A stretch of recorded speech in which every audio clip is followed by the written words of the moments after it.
When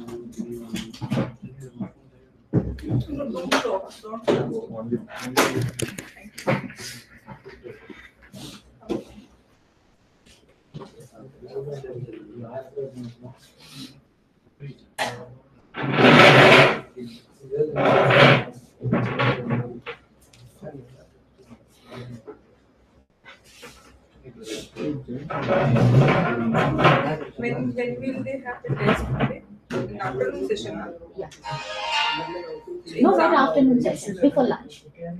I'll announce. How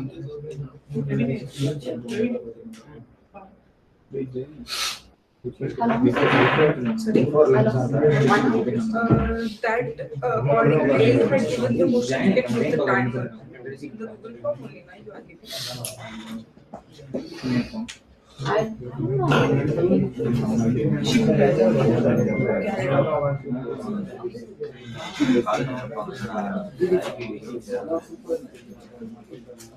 Okay, let's get started.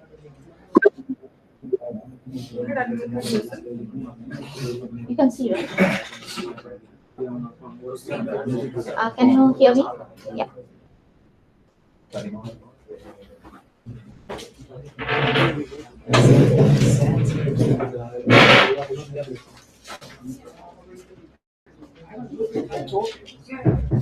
Okay. Welcome to the fifth and final day of the Dhyan course on Chain of Things. So this is a morning session. So I hope you are all doing good and looking forward to the last couple of lectures. Just before lunch, we'll have the exam. So after my session, Professor Pal will speak, and then we'll have the exam, and then go for lunch and come back with and have try to help see how to really design applications on blockchains.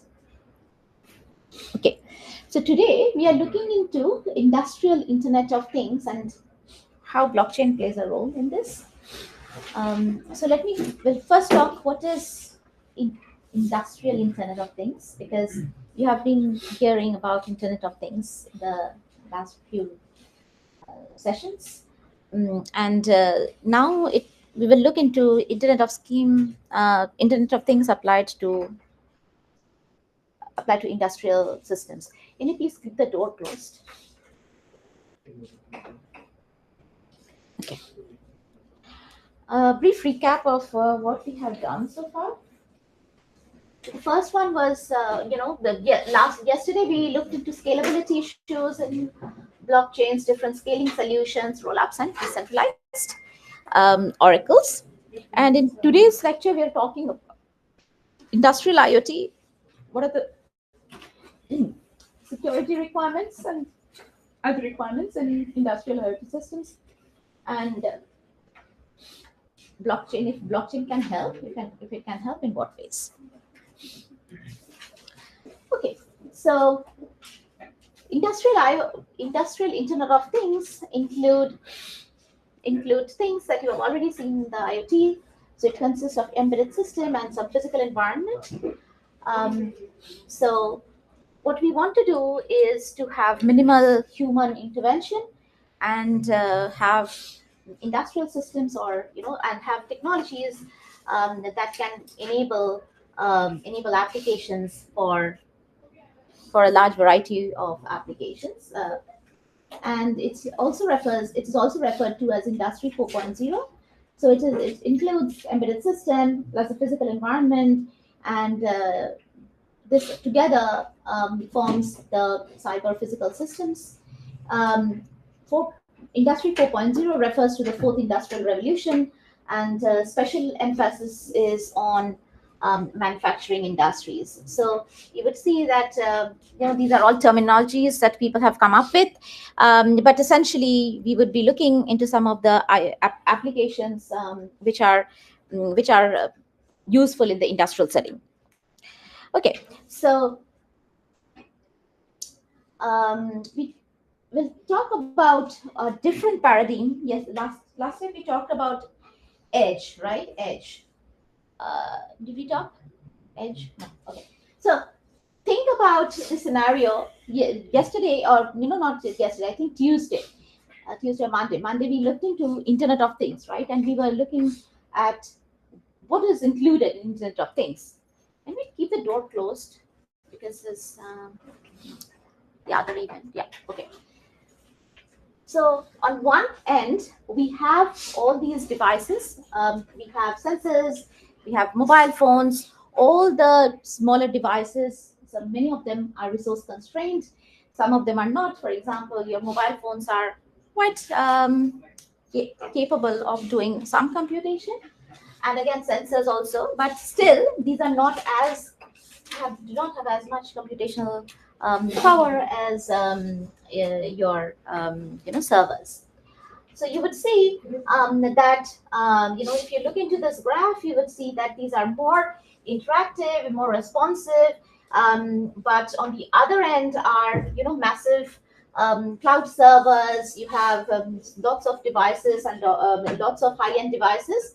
So these have more computing, more data storage compared to these devices. So it's like comparatively, you can see that these are massive. These are not, but you interact more with these devices, and where you typically collect some real-time data, and main thing that you do is collect real-world real-time data, um, and have where you need more less response time, and having the capacity to interact very frequently, and then you send it to the server to do massive amount of computation. So these devices are so small that you can simply just sense and maybe do some very minimal computation, but for massive processing you have to send it to the server.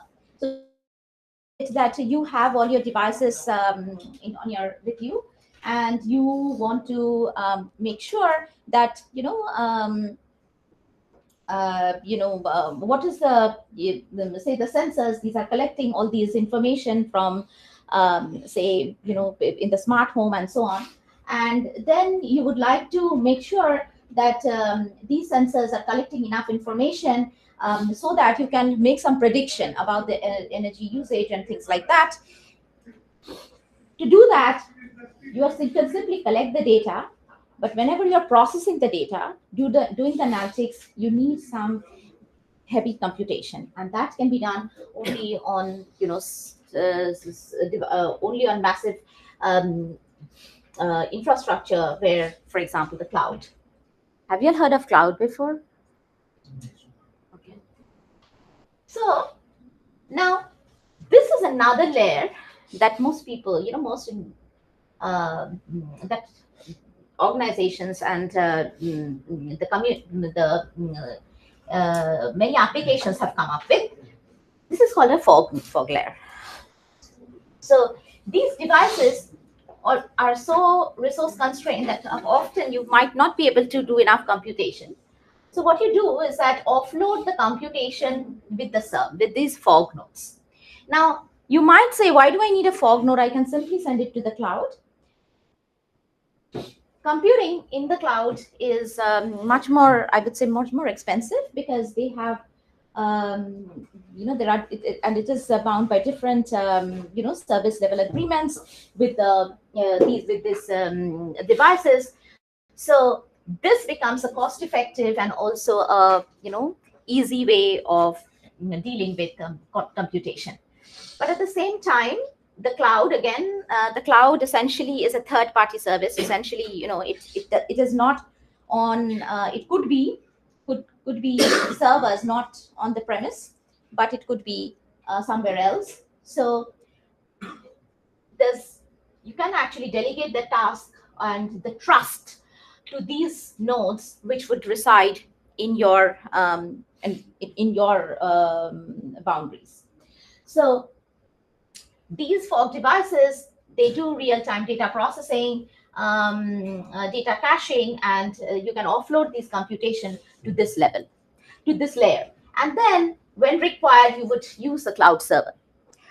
So this model, so typically many models are, many models would have the sensors and the cloud, but this having this fog layer essentially adds a level of efficiency and another level of trust, because not always you will be able to trust the third party service or the cloud, and then you would need something which is sitting on your premises to help process the data. Is this model clear?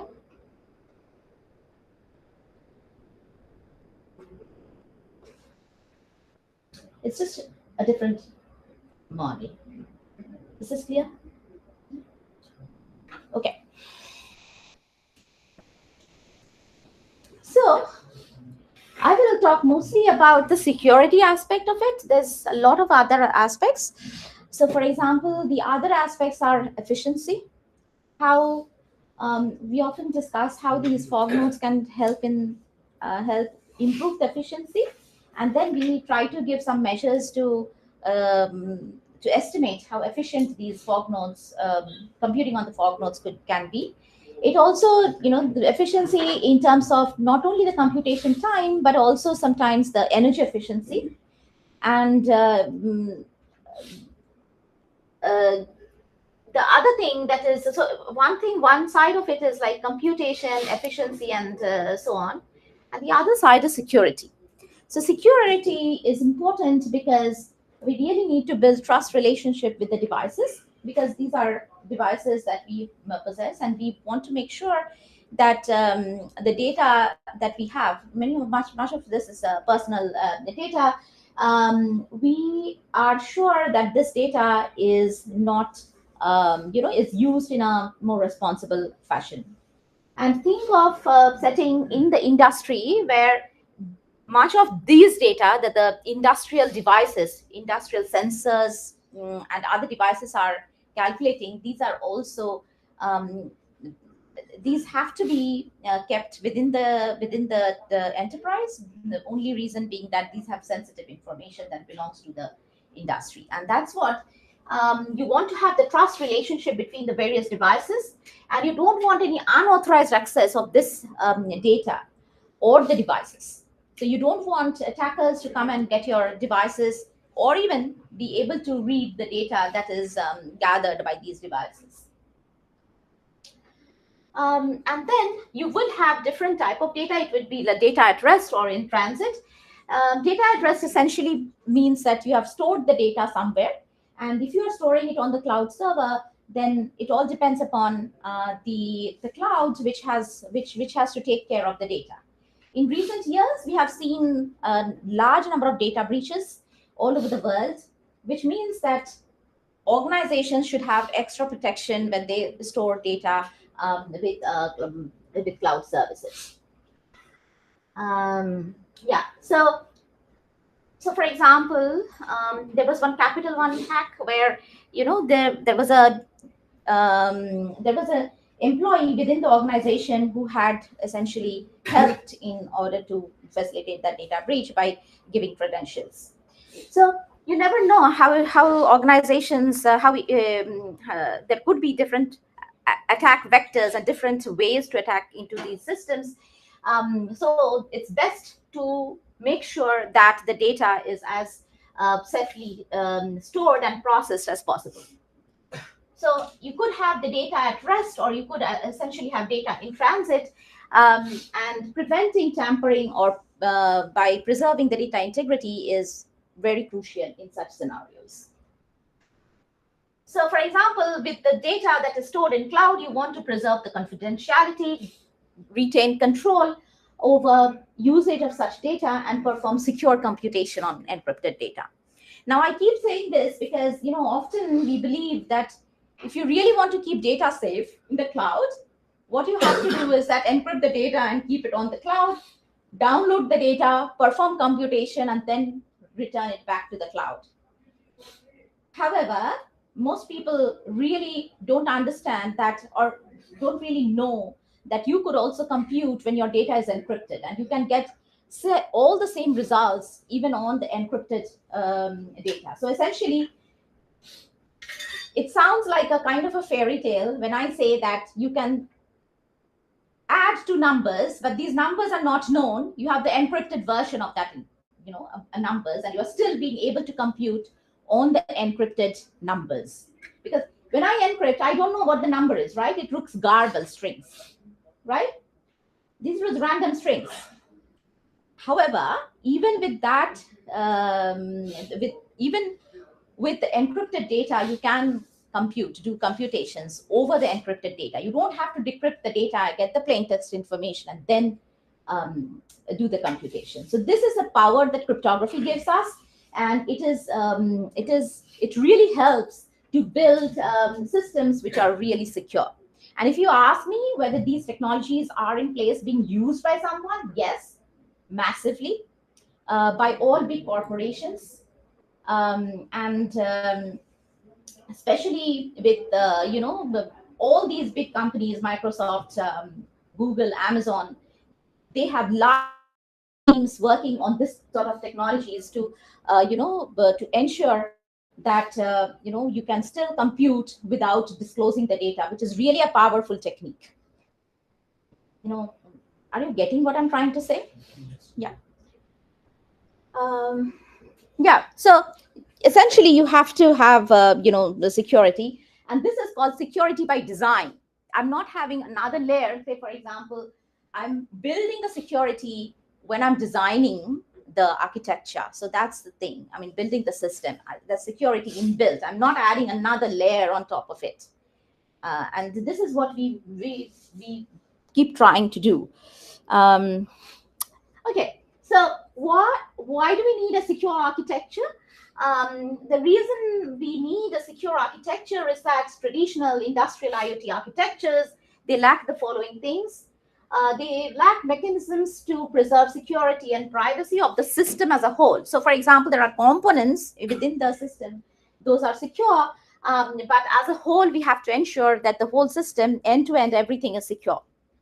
And also, data in transit. When the data, when the data is, when you add data, when you delete data, it should still be secure. It's not that, and imagine a setting, right? Say, for example, you have stored a file on the server, okay? And now you want to update the file. You want to add new things in the file. What would you do? In a traditional setting, okay, and imagine that you have the encrypted file on a disk or on the cloud. Now, in a traditional setting, what you have to do is that you have to download that data on your device. You have to make all the changes, and then you upload it back again, right? Now, what happens with this approach? The problem with this approach is that you are actually uploading, downloading, uploading. This is expensive, right? Because if you are thinking massive amounts of data, which you really don't want to keep on your disk, you don't have enough disk space. That's why you are using the cloud service. Now you are again uploading, downloading, uploading. It really does not make sense. So this kind of data where the data is dynamic, you want to add, delete, modify things, it is really helpful when we have mechanisms which can encrypt already with the new changes on the data. So this is very powerful, right? This whole idea is much more powerful because now you do not have to download all your 1 TB of data or 1 petabyte of data and add all that you need and then upload it back, right? You can do it on the fly. And that's what I call the data in transit. Similarly, you need efficient algorithms. They don't have efficient algorithm to do things in real time. Real time is very important because think of your sensors which are monitoring say the fire alarms and all. You need that real time thing. You cannot wait till the fire has destroyed the property or it has caused harm to people, right? You have to make that real time decision. And that is why latency in real time data processing is extremely important. You cannot really have a let it take its own time to process. And then we need efficient algorithms to reduce overhead on low end devices. So if you have say low-end devices, even this the Raspberry Pi that we saw, um, that have some computing. Things of Arduino and other devices, these are much more much more resource constrained, and we want our algorithms to run on these. Now, those are real big challenges. If a server is computing all these big operations, then it's fine. But if you're doing something on your device, it's not going to be, you have to make sure that these are efficient. It's not very energy consuming. You don't want your phone to get really hot or your device to get really hot and then burn out doing some heavy computation. You really cannot. And then most of them, they would have, if they are relying on third-party cloud services, they have to ensure that there is trust. So essentially, we have an objective of decentralizing the entire traffic and bring computation to the edge, or to the fog, while ensuring security. So instead of doing everything on the server, we add another layer in between, the fog layer, where you can do the partial computation, and that will reduce, that will help, that will transfer the trust to your side. Now I'll give some examples. So this is perhaps, you have seen this sort of a thing in I think in Monday or Tuesday. You have seen all these layers, right? The perception layer, the cloud layer, the application layer. Only thing that you haven't seen is this layer, perhaps the fog layer. Have you seen? No. So this is the one where, it is something that can be added to make things a bit more efficient. And what would you do in this layer? So for example, in your industrial setting, you have a large number of IoT devices. You would have surveillance cameras, you would have smart equipment, you would have RFID tags, sensors, and so many things. What you could possibly do is take the help of this layer. When you are taking this information and doing some pre-processing in this layer before you send it to the server. What does a pre-processing help? What is the type of pre-processing that we might want to look for? So think of this particular setting. You have got sensor data, right? And instead of sending all your data, you send some aggregate information, right? So aggregate information that is being aggregated securely on this fog layer. And when you send the aggregated information to the cloud, the cloud will not be able to see what the individual sensor data is. And that essentially, because your individual sensor data can reveal a lot about, the type of work that you are doing, the behavioral pattern of the people, of the device, and also in what environment they are being deployed in a very granular fashion. So you don't want that granularity. You don't want the cloud to know about that granularity. Say, for example, you really don't want what is happening throughout the day, but you just want at the end of the day, this is what I've come up with. You really don't want to bother whether the smart meter, the smart device is monitoring throughout the day and be able to and have data. Say, for example, it is collecting a lot of data during the morning compared to in the evening. You don't want all these sort of behavioral prediction to be made by the server, and that it's important that you don't send all the information, but you aggregate at this layer before sending it to the server.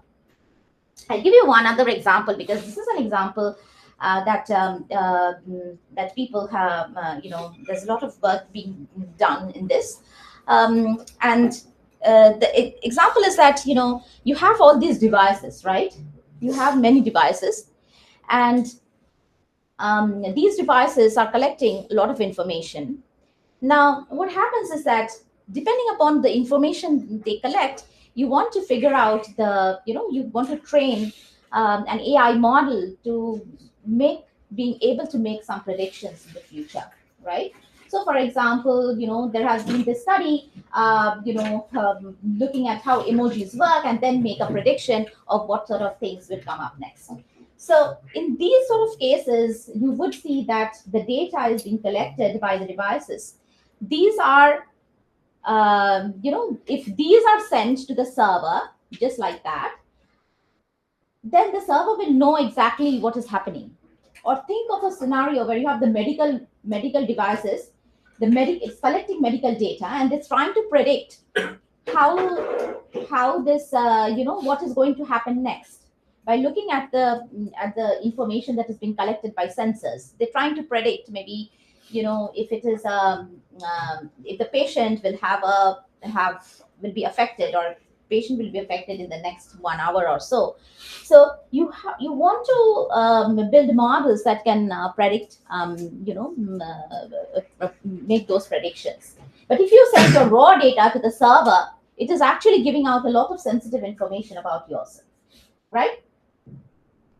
Your devices are getting all this information, collecting all this information. So what you typically do is that you encrypt this information to the sorry, you collect this information and send it to the server in a way that the server is not able to get any meaningful information about the user, or it not going to get the sensitive information that is being collected by the devices that the user is using. So in all these cases, you would need to ensure that whatever data is being collected here is encrypted and sent over to the cloud. And this layer can help do that. It will also help, say for example, this layer will look into the data storage. It will make some decision making whether to send it in the cloud at all or do it on prem. These are also decisions that are being taken here, because this layer is within the organization. So it's very easy for this layer to interact with the devices and then make a decision as to whether to send it over to the server or keep it to the processing in this layer. So this fog layer essentially helps offload a lot of computation from the cloud to this layer, and that's why it's really important that this fog layer is also a trustworthy layer. It's not that my data is corrupted and it's being um, uh, when it is in the fog layer. Okay, I'll pause here. Any questions, anyone? No questions. Will the information be missing if you said it will be sent in an aggregated way? So, will there any loss of information? Yeah, that's a good question. So if I'm aggregating information, will there be a loss of information? What do you all think? It depends. What am I trying to achieve? If it's like, I'm achieving, say for example, I just want to have averages, then it's okay if I have this group, I sum the groups group wise instead of individual values, and then perform all the averages together. Or I could essentially group them in separate buckets, have the averages, and then find the the average of everything, right? You see, no information is lost in this case, but there could be information that you want, that might be lost when you're aggregating. So that's why it's a choice to be made. Okay, but that's a good question. Any more questions?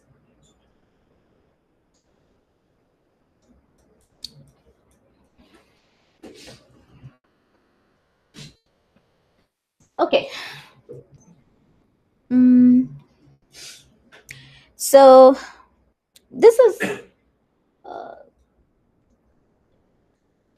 so there are we'll talk about a few such challenges in the IoT space where we need techniques that can help secure the data, and then we will see how these can be used for the blockchains, or why blockchain is necessary in the first place. So the first example is that you want to aggregate data securely. And this is a classic case. I mean, the classic example of this, that you have smart meter data, and you want to aggregate all these smart meter data. So what is a smart meter? Smart meter is like your electricity meter. It collects all the information from all the devices that are running in your home or that environment, and then it tells which, in a more granular form, it just gives you how much electricity has been the electricity usage. But at a granular level, it can also say, look, because the fridge was running, this is the amount of this is what you have got, and then the geyser was running, so on. And you could have like more fine-grained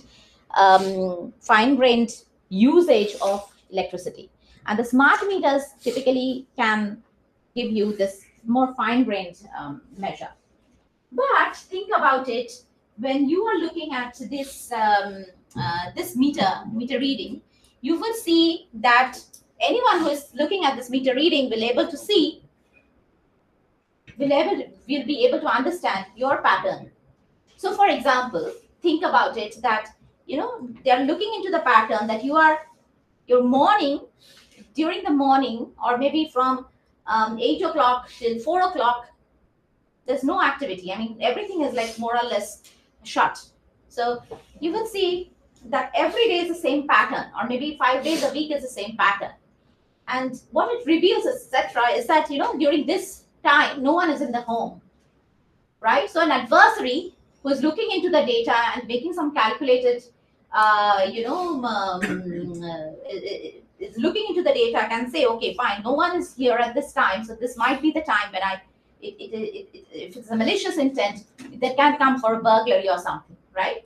So different, and when we think of such attacks, we think that these are all made up, right? Because how many times will someone look like this and be able to come and do this? But if you think a little bit more carefully, it's just a more sophisticated way of doing things. If you try to think that many people would observe, if they really want to do a burglary, they will keep observing you for a long time. They just don't come and, okay, grab something and go. If they really want to do a well-planned burglary, they have to get all this information to make a targeted attempt. And this is where you don't want your grid or meter to have enough, to be able to give all this granular information, right? You don't want everything to be so granular.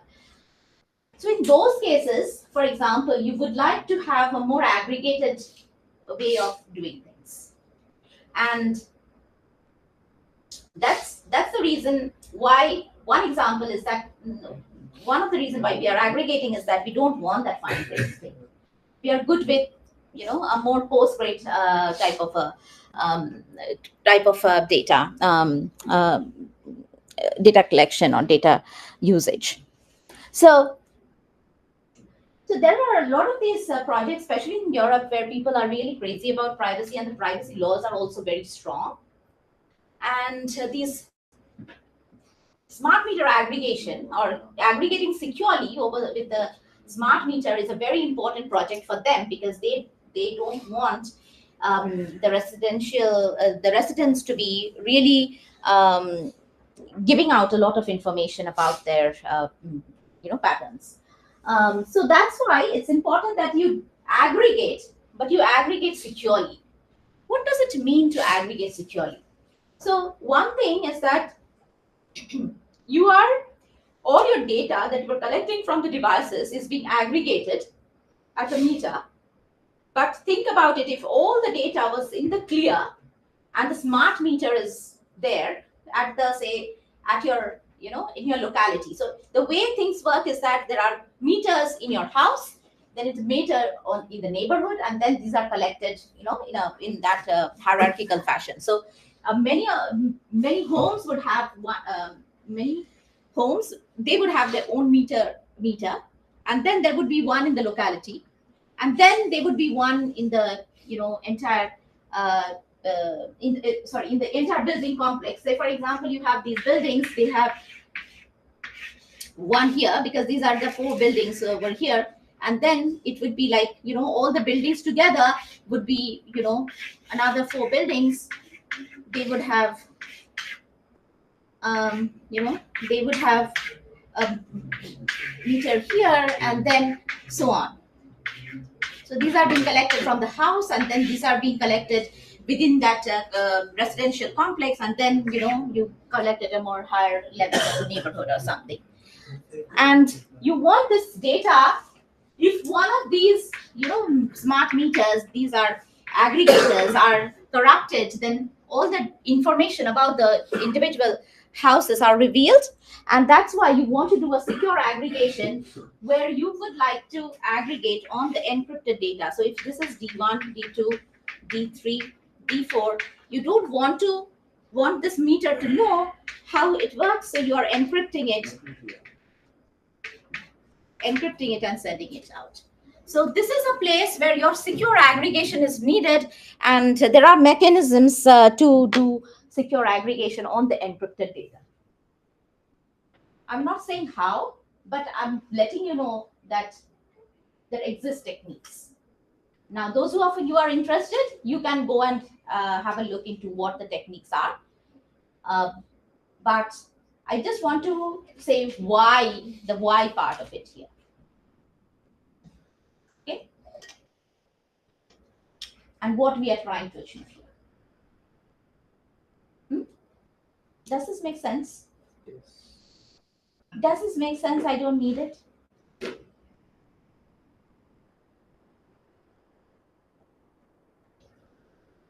You might be thinking, you know, why am I doing this? Right? Do you? Is it required? You're surprisingly quiet today.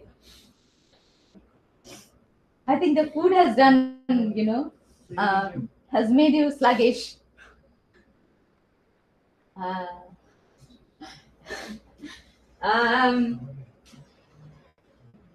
Okay. So there are ways to deal with this. So for example, if you have these devices, you can think of this aggregation being done at the fog layer in an industrial setting, just like we are doing at a home. You know, in the home setting, in the industrial setting, you could have like similar IoT devices, and they are, you know, these are being, you know, your aggregation states here. Not only. Okay, there are 2 things. So this problem essentially is a little bit different. So, okay, so let me tell about that as well. So one thing is that you are encrypting the values. The other thing is more crucial. It is that this meter, the data D1, D2, D3, D4 are actual data that are being collected by these devices. Why am I saying this? Because it can be that there's a attacker who has got this device and it is injecting its own data, right? It's also possible, right? So what you need, how will you prove that it is my data? Okay, now this is from day 1. Huh? Louder. Public key. What public key? By signing on the data. Signing. By signing, yes. You have to sign. You will be doing this with the public key cryptography. That's fine, but you have to sign the data. So essentially, you are signing the data. So you are sending some signature, you are sending some signature, and so on. And this aggregator, instead of sending a lot of this, okay, so there's another scenario that we can consider. So you have all these devices, say, you know, the sensor 1, sensor 2, sensor 3, sensor 4. So all these, if you were to say like, look, I mean, I'm having D1, sigma 1, D2, sigma 2, D3, sigma 3, D4, sigma 4. This is the, you know, the data that we are sending. I'm signing the data and sending it. So whoever is verifying this at the fog node, they have to ensure that sigma 1 is the correct correct signature for the first message, so a second message, and so on. Now, if you have granular data, and you are sending, say, for example, for every minute you are sending, or every second you are sending the sensor reading, every time you are verifying, it is a lot of data and a lot of signatures. So for every time you are verifying, it's a lot of computation essentially you are doing just to verify. Instead, what you can do is that you can aggregate the signatures. So you would have data D1, D2, D3, and D4. These will be your data, but you have an aggregate signature which will aggregate all the signatures, sigma 1, sigma 2, sigma 3, and sigma 4, so that you have to verify only once. You're not verifying hundreds of signatures, but you are verifying one signature. It adds efficiency, right? Yes or no? Yes, ma'am. Yeah. So these things are very useful in an industrial or any setting, be it a home setting, residential area setting, or an industrial setting. These are techniques that can be used to optimize the computational overhead. And honestly, I'll tell you, if you're thinking traditionally, this will never come to our mind that we can do it. And that's what I want you to take back, that beyond what we are seeing, there can be tools in my toolkit that I can use to make things more efficient. And how come what is here? The toolkit is like a cryptographic toolkit, but it could be like other toolkits and for other domains. So essentially, your toolkit should have a set of tools which can optimize your efforts. And in order to build that toolkit, you have to really understand how things are working, why am I doing this, and how these toolkits, how the tools work. So be it blockchain, be it cryptography, be it AI, be it whatever, having built, understanding this underlying toolkit is very important. So if there's something that you would like to take back, is like, how do I build this toolkit?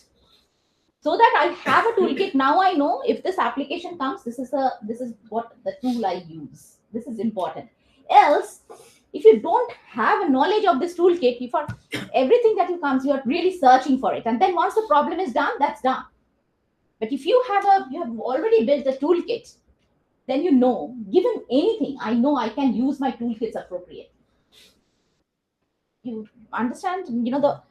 I'm talking philosophy now, not blockchain or anything. This is a philosophy. Building more on your toolkits or understanding how the tools are used will really help.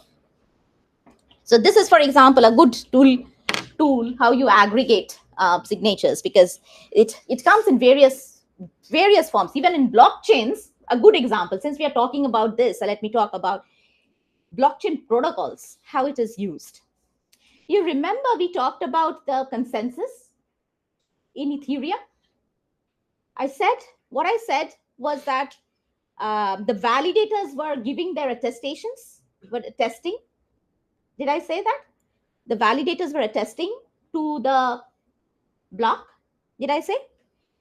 What does attesting mean? I'm signing. I have my signature on it. I have attested it. And how would the nodes verify that these are correct as attestations? They would verify because they would verify the signatures, right? They would verify the attestations. Now, you could use the same technique there to aggregate these attestations together and verify only once. You see? Same technique. That is also same technique. Think of these, instead of D1, D2, D3, D4, it is like same D1 being signed by different people, different nodes. Same D1 being signed by different nodes. So they have signatures, but you're now aggregating aggregating all these signatures together. It's a little bit different here. It is the same S1, but you are signing it, by different people are signing it. So it's the same S1, but there are different nodes who are signing it. So you would have S1 sigma 1, but the same S1 being signed by sigma by say A, B. So they are also signing S1 sigma 2 and so on, but now you're aggregating again the signatures. It's similar technique. So that is a toolkit now I have. Now I can do it for this, I can do it for something else. Can I compare this to encryption? This is not encryption, this is signature. This was what I was talking about, encryption. Okay. Now I'm talking of signatures. Yeah. The password we get the star. So can I relate this to that, or it's not relatable? Password. The username and password we type. Yeah. It will come like in stars. Whatever we type, it comes in stars. And what is it? What is the? How are you mapping it to this problem? You said the S1, so everybody is signing the same, but the value inside is different. So that's why I'm asking. Not really.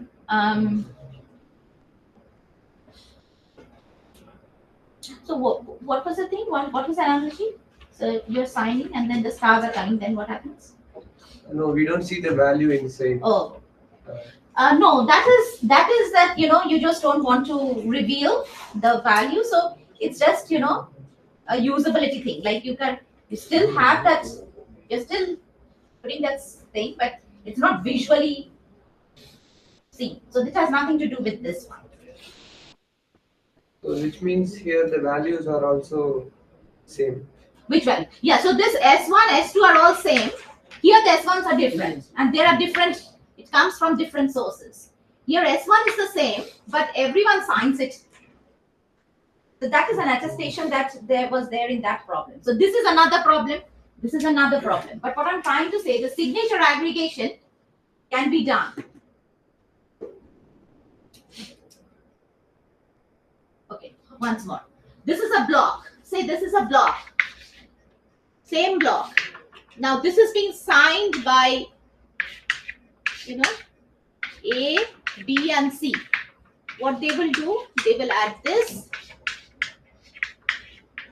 This is S1. Or A.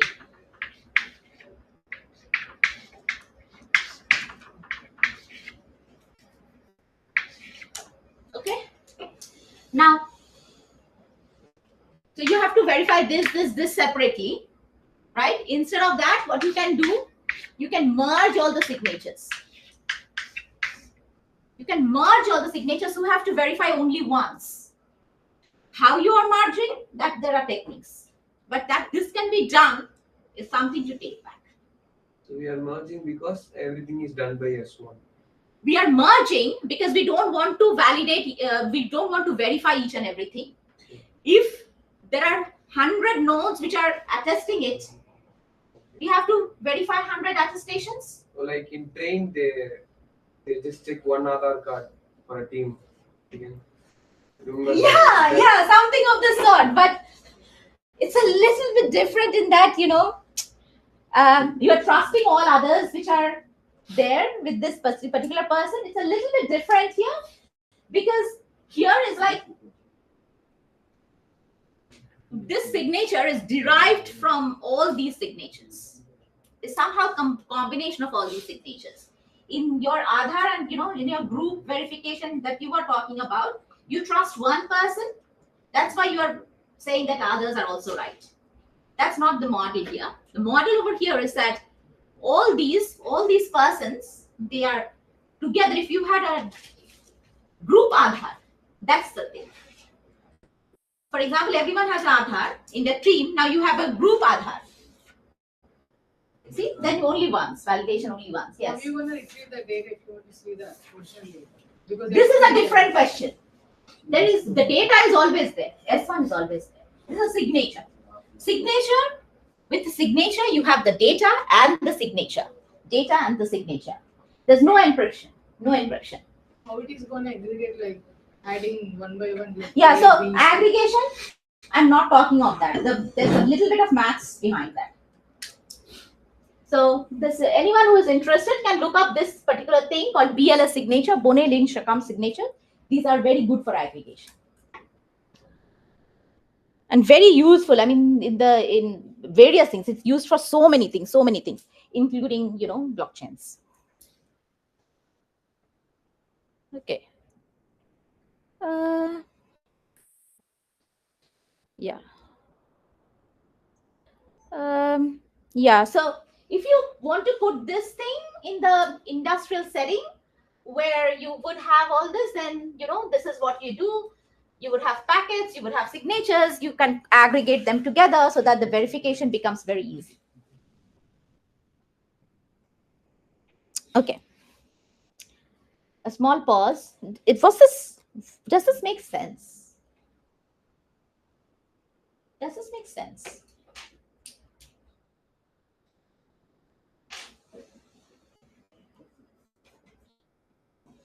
Does this make sense?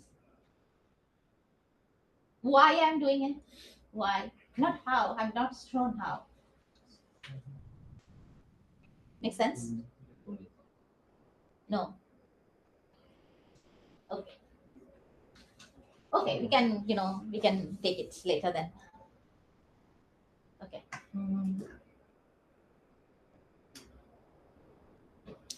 It makes sense to anyone? Okay, that's fine. Yeah, so okay, but let's move because I'll talk about a bit this particular thing and then we'll talk about the blockchain setting. Yeah, so this is another scenario that typically comes in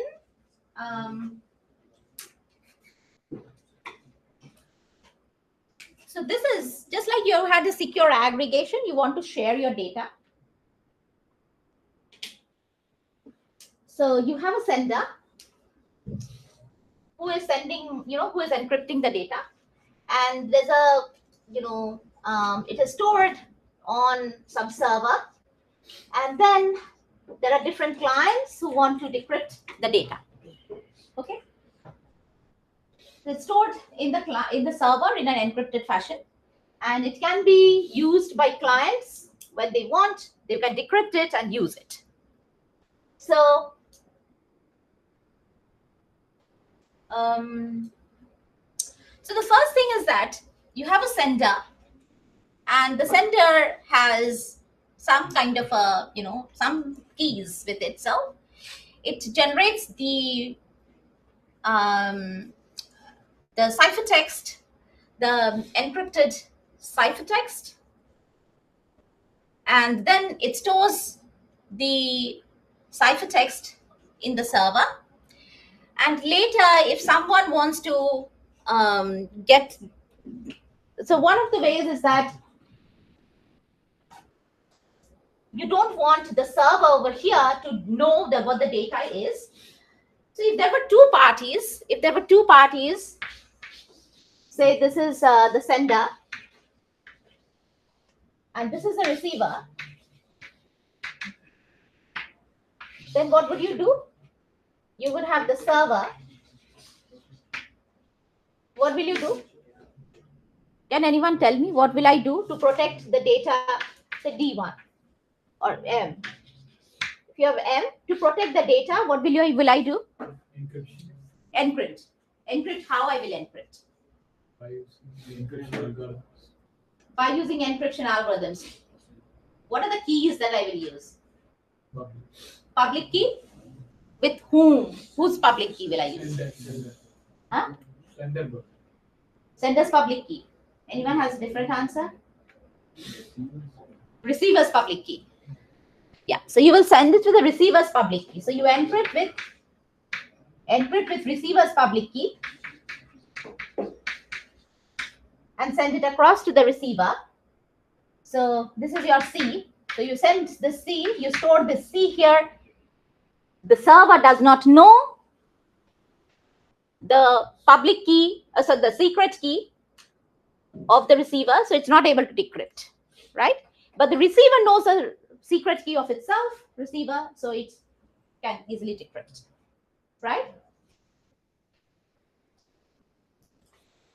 So this is a technique that you can also use in an, if you have a industrial kind of a setting where you have the cloud server essentially does not know anything, but you store the data that can be retrieved by someone else.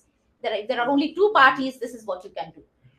But things can get a little bit more complicated, in which there could be many receivers. So there are receivers like R1, R2, and so on. So there has to be some other mechanisms to do this. So just at this time, because I'm losing you, and in terms of, these are concepts that might not be, that we might essentially skip at this time. What I want to let you know that you could also encrypt your data in a way that any receiver, R1, R2, R3, this will no longer be R1. I can encrypt in a way that any of these receivers can decrypt, who are authorized to decrypt can decrypt. But if they're not authorized, they will not be able to decrypt. So in this case, you would need a particular key over here that will enable these receivers to decrypt. R1 can decrypt, R2 can decrypt, R3 can decrypt, but if R6 is not in the authorized list, it cannot decrypt. But what I'm trying to say here is that these techniques are so powerful that you can also selectively decrypt. Users can selectively decrypt, and there are mechanisms to do this very efficiently. Okay, makes sense. Okay. So again, forget about what is written on the slide. This is not what is written in the slide. This slide does something else, but I really want to, at least this, you guys understand this part or no? Huh? No? Okay, what is the problem? Do you understand that the sender might want to send some message or store something that many people might want to decrypt? In the slide you have. No, forget the slide is not the same what I'm said. Okay. Forget about the slide. Forget about the slides. The slide does something else. This is just a, I've just made something else. It is not the same. But this is a very simpler scenario than what is on the slide. A simpler scenario, does this make sense that there could be one sender, but the same, instead of only Bob, I can have Bob, Charlie, and many people trying to decrypt the same message, right? But there are ways to do that. Just saying it here. And these are helpful in a industrial, in any IoT setting, because you want to collect all these data from these devices, and there could be many processing centers whom you want to target it to. So it could be, I'm collecting the same sensor reading for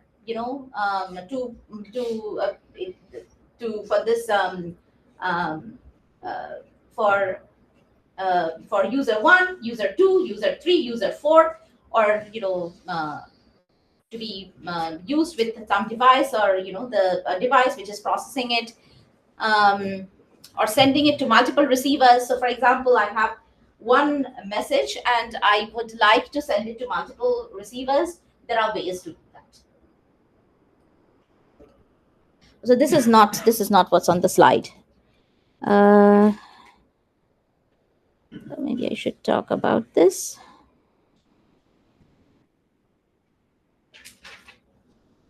Okay, so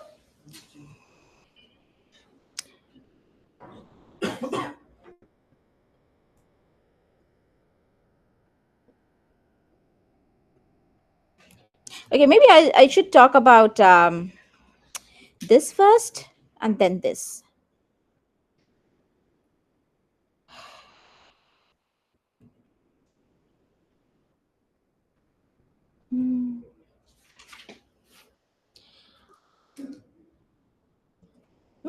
maybe I'll just talk about this because this or this.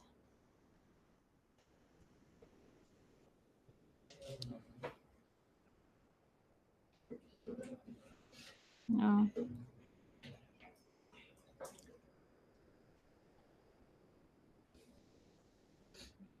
Okay, maybe I will say I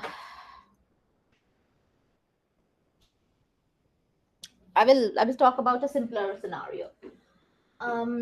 So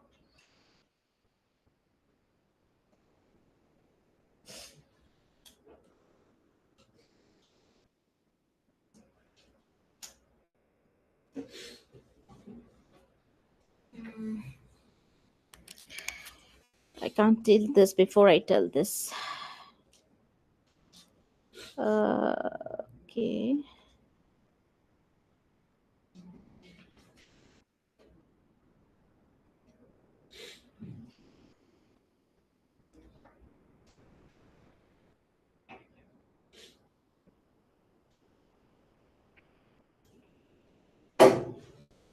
Okay, so maybe I'll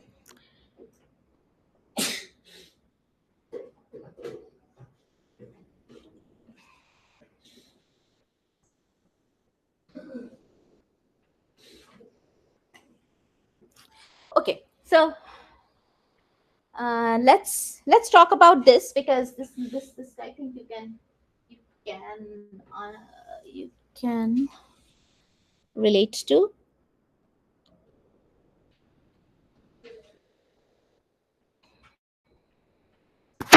Okay.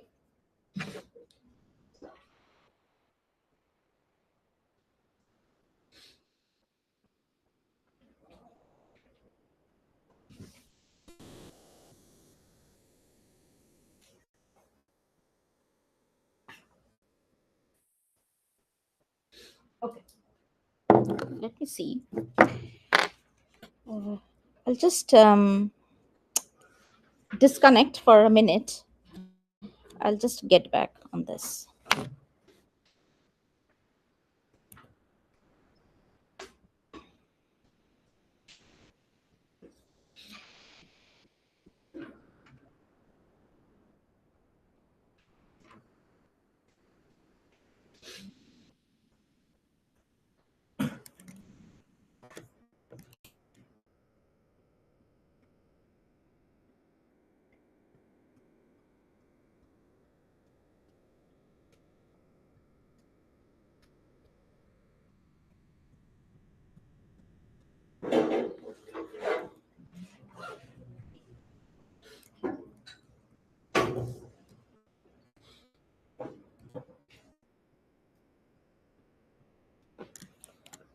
Okay.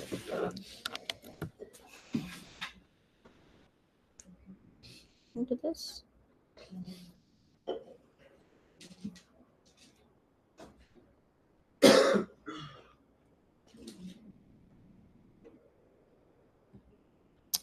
Okay. So did not get that figure that I was looking for. So let us consider this scenario where you have a sender and you have a receiver. That's here. So as I said, now you don't have just one receiver. You have multiple receivers, and you want to make sure that all your receivers or the clients are able to decrypt the message. So one way of doing this is as follows.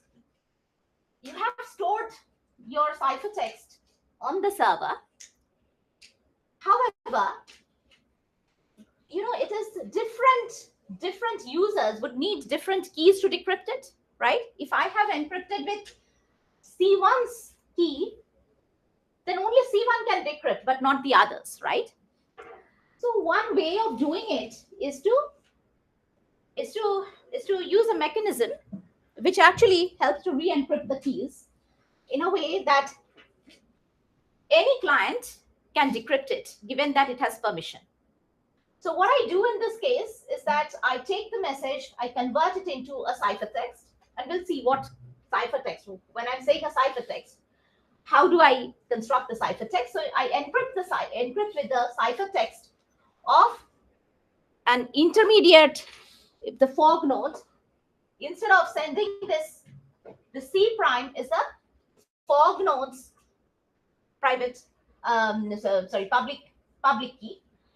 And what I want to make sure is that this, in the step one, the fork node's public key is used to encrypt the data, and this is sent and stored on the cloud server. Okay. Now, because it's stored with the fork node's public key, the server cannot decrypt any of this information, right? Now, what I do is that every time a client requests to get that the data, what I'll do, I'll forward this request to fork node, and the fork node will encrypt it in a way that can be accessible to the client. So one naive way of doing it is that the fork node over here can decrypt it and then re-encrypt with the client public key to just give it to the client. So in a naive way, what you can possibly do is that at the, because the fork node is on my end, in my area, I can trust this fork node. If I can trust this fork node, then a useful way of doing it is that it will send it to the fork node. The fork node decrypts it and then forwards it with the client's public key. And every time a client comes in, you can encrypt it with that particular client's public key and send it across. So this is a way I can use if I trust the fork, right? If I trust the fork, then this is a way I can essentially do it. However, if I don't trust the fork, then what do I do? If I trust the fork, I send it to with the fork's public key. The fork can decrypt. Every time a new user comes, the fork re-encrypts it with the user's public key and sends it across, right? So this is one mechanism to do if I trust the fork public key. I trust the fork. But it could also be that I might not trust the fork, right? And in this case, how will I do it? So in this case, I have a sender, but I have multiple receivers. And I have a message M. What I will do, I will encrypt it in a way that can be, this encryption key will be such that the ciphertext C, everyone gets a ciphertext, but it can decrypt with its own plain text, the own private. Okay, so I am deriving a key over here based upon the secret key of SK1, SK2, SK3, and so on. I'm not going to say how in this case, but this is essentially a classic case which is called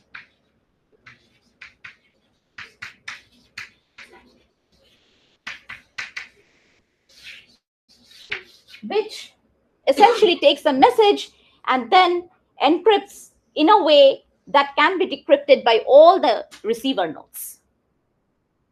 So there's also a mechanism, and this essentially was a very common mechanism when you had pay-per-view the TV. So what it means is that, for the channels you have paid, you will, the TV means broadcasting, right?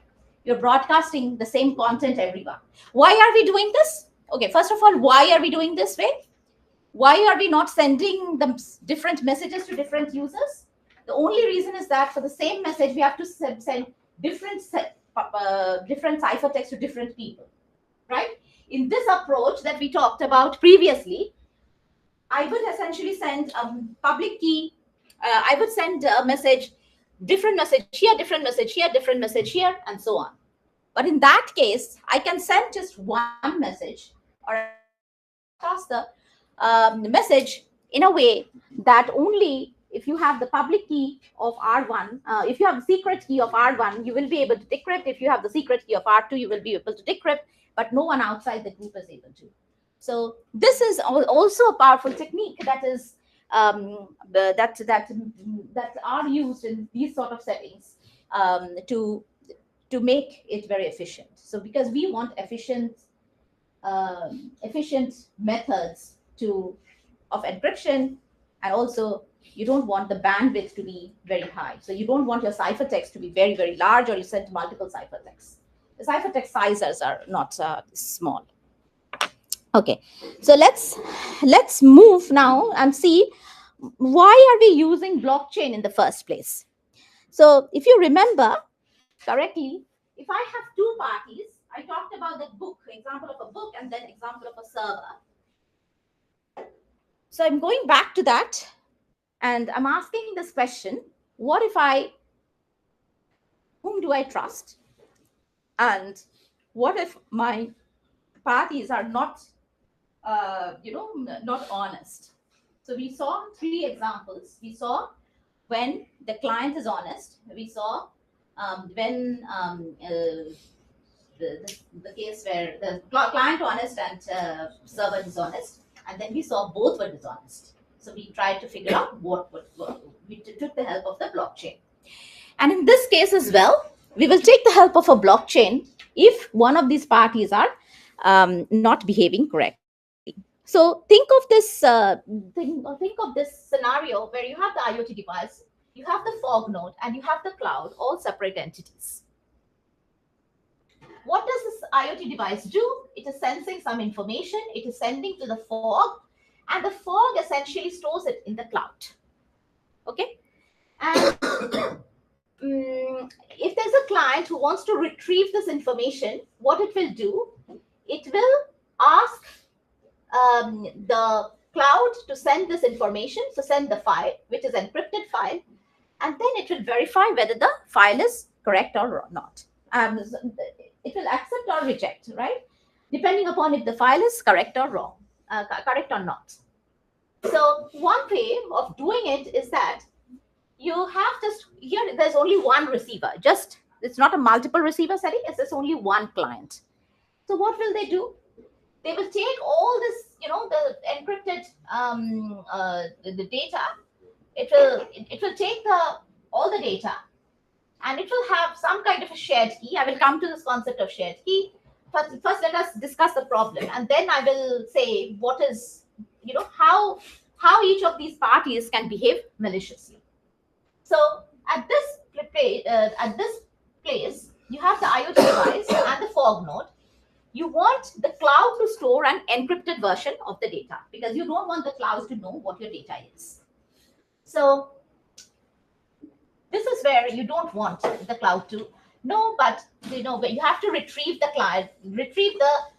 data. The client has to retrieve the data. So what can I do? Now, what can go wrong? The cloud can give a false data to the client, right? The cloud can change the data, and it can give it to the client, because even cloud, it can generate some spurious data, right? Instead of M, it will encrypt with the public key of the client and then send it to the client. So that might not be the case. I mean, that's not what we want. So in this case, the cloud can be a dishonest entity.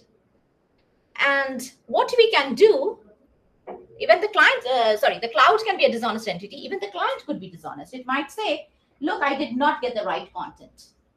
When it tries to decrypt, it might say that I did not get the right content.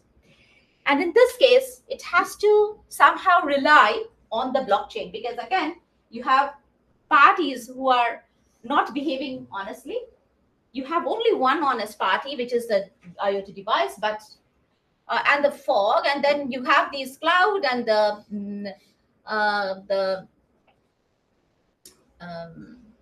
cloud and the client, which is not behaving honestly, and therefore you rely on the blockchain again to ensure that everything works properly. So this is another use case where, in a normal setting, if everyone was honest, there is no need for blockchain at all. But because there are dishonest parties, you want to make sure that everything is well taken care of. So what you could possibly do in such a scenario is that very simple. What you could do is that in such a case, whatever file you have stored here, so you have the file that has been given here. Now you encrypt the file f prime, store it on the cloud, and with this key, and later share this key with the client. Now this file, which is encrypted with this public with this key that the fog has shared with the client, you can decrypt it with that key, and the client can read this information. So somehow you have to make sure that the client is able to retrieve the file F that has been sent by the IoT device, or this the original device. So in this case, one naive way to do is that initially you say that the fog has sent the right data by again writing, just like yesterday. What we will do, we will say that, okay, I'm committing to the data, and this is the data I'm encrypting. And later, when I share the key with the third party, with the client, I can say that, yeah, this is the data that has been encrypted, because I can read from the file, I can read from the blockchain that this data was committed to. So one thing, the cloud cannot change the content of data, because at the start, the fog had written, kept the digest of it on the blockchain. So now, when the client retrieves it, it matches with whatever data it has seen. And if it is not matching with the hash digest of the data that was essentially stored on the cloud, then it says no. I mean, this is not the data. So we are using, there's more to it that I'm not telling, but at the crux of it is that if the cloud is injecting spurious information, then you can definitely figure out, because originally the fog had written something on the chain, the digest on the chain, so that it knows that this is the data that I was supposed to get. So it does not know. The file is not written on the blockchain, but only a digest is kept.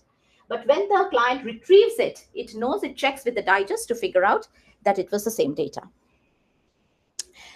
So again, coming back to the previous case, that when you have client server, which are where you have malicious parties, you rely on the blockchain, and this is where you can use this blockchain. Okay.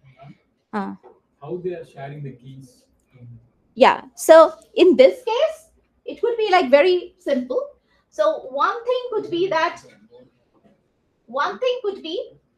yeah, you have something. Okay, anyone has a solution? How are the sharing keys?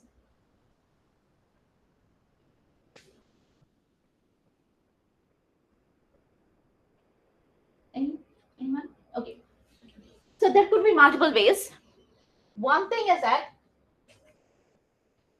it could be the fog is selecting a key. Okay, fog is selecting the key, encrypting it with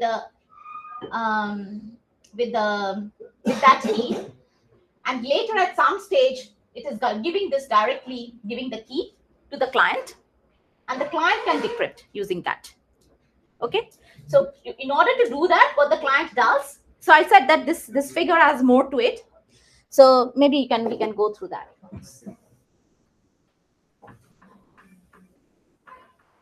We can go through that. So you have the fog. So this is, say, the fog, and this is the client. This is the client, and this is the cloud. You have the data M. Initially, you can this fog can select K, and this is your blockchain. So you can keep the hash of the message here at the start, encrypt it with K, send it to the cloud, right? And at the start, it actually gives the money. The client pays the money. So what happens is that, okay, the cloud also, so because the cloud is essentially the storage device, it has to store the data correctly. So this is, say, your ciphertext. Okay, maybe I'll just say C is your ciphertext. So the cloud essentially sends the ciphertext here to the client. Now, what happens is that if once it has paid the money using an off-chain mechanism, you can send the key K to the client. The client can decrypt and get the message. So it will decrypt using the key K, check it with the get the message M and check with the hash. Okay, M primed, check if M primed is equal to HM. If yes, then it knows. So even if the cloud is cheating here, does not matter. So the cloud can cheat, it can have its own key, it can generate some spurious message C prime, but don't worry, nothing happens. Once the client receives C prime, it gets some message M double prime, but it essentially sees over here that it is not matching, and then it can say, yes, I have a problem. And But they might because share the key using TCP. TCP Yeah. layer, they are sharing the keys. yeah, it's off chain. Is there any hacking may happen when sharing the key? There could be, like, say for example, if the channel is corrupted, then it's a problem. It's again comes the security issue, ma'am. It's a secure key, so you are using the secure layer over TCP. Yeah. And using different security methods, I think. So algorithms, different security algorithms. So it's fully secure. Okay. So you can think of this. This has a little bit more to it, but I've simplified the problem here. This picture is a little bit more, but let's not talk about that. Let's keep this problem simple, have this following assumption to make things easier to see why the blockchain is used. Okay, so this is one way where you have data sharing on blockchains. But what I did not talk about is that that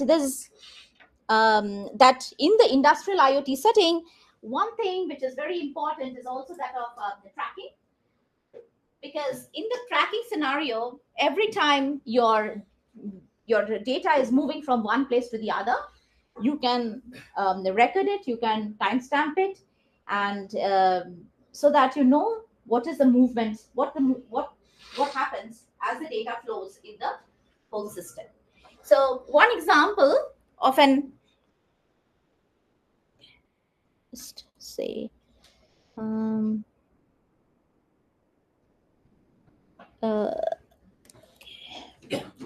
yeah, so one example that I want to mention over here, and I'll stop with this. So think of this particular model. So these are all IoT devices. They're collecting a lot of data, and they are training models on these IoT devices. And what they're doing is that once these models are trained on this data, they're sending it to the server. The server aggregate the model parameters, and then it sends back the model parameters here. And then they have got the set of model parameters. The devices are training more data using this model parameters. sending it to the server. Server is aggregating the model parameters, sending it. So essentially what you want to do is that my device is collecting some information. I want to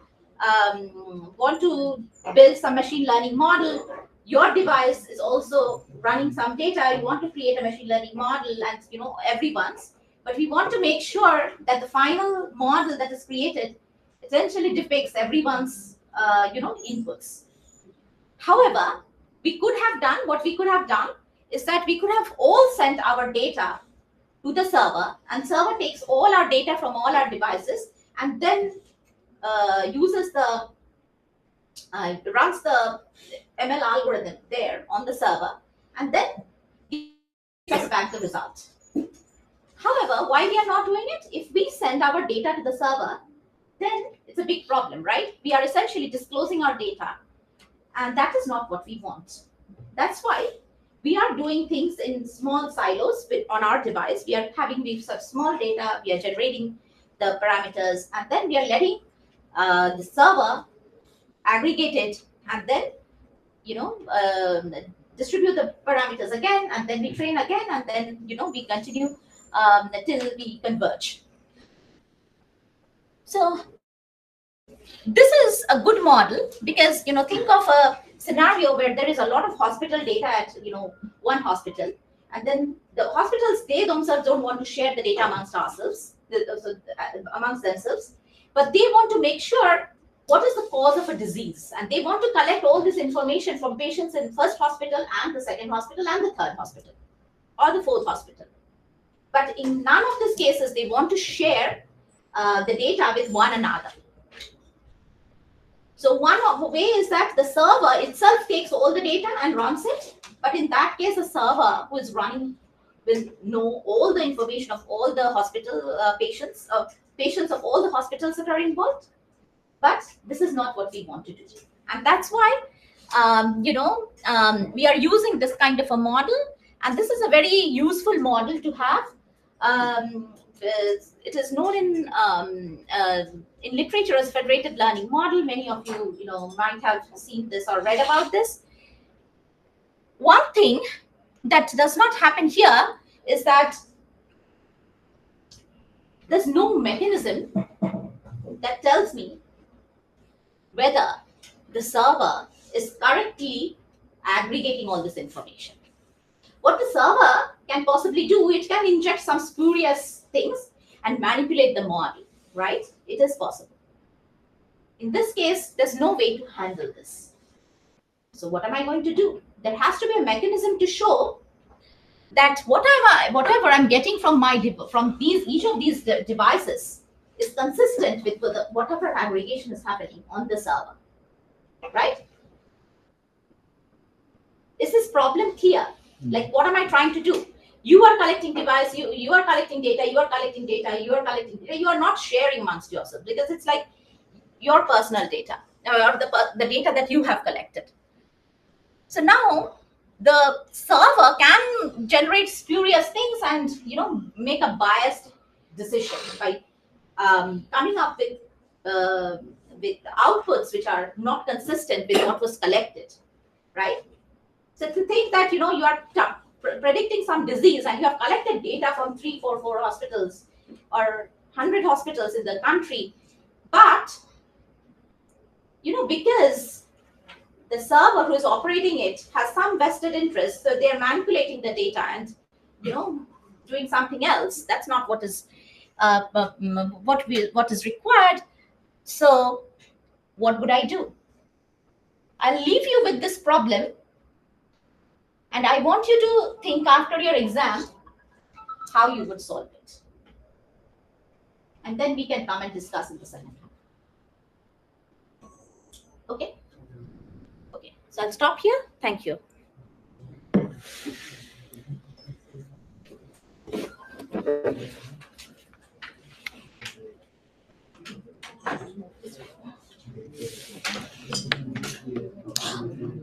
Yeah.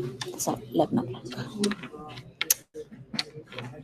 So guys, I'm providing you the feedback form. Please fill it.